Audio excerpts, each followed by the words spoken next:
Bangladesh ticket বুকতে বলতেছি, আপনারা কোনোভাবেই এই টিকিট খেলার আর আয়োজন করেন না, আর টিকিট খেলা রাখেন না কোনো দেশের লগে।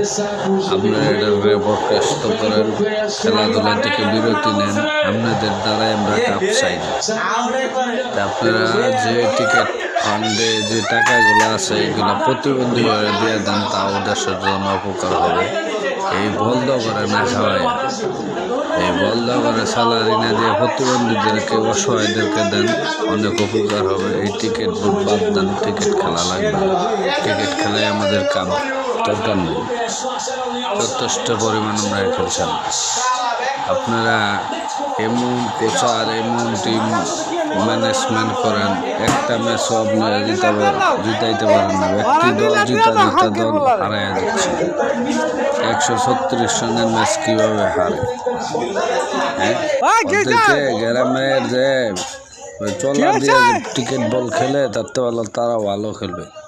তাদেরকে দেশে পাঠাই দেওয়া হয়, তাদেরকে কোনো রকমের যদি ক্ষেত খামারিতে কাজ কাম দেওয়া হয় তাহলে কইরা খাই, তাদের টিকিট খেলে আমাদের কাপ উপার্জন করে দেওয়া লাগবে না।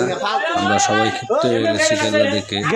খিচুড়ির আয়োজন করছিলাম, রাত ধরে খাবো, জিতে ম্যাচ জিতে। তাদের জন্য আমাদের সপ্তাহে বিদা গেল না পরে আমরা এখন কাস্টম করি। এই টিকিট টুর্নামেন্ট বাদ দেওয়া দাম, তাদেরকে দাম চাষ করা, আর টিকিট বোর্ডে যত টাকা আছে সব গরিব অসহায়দেরকে দেওয়া।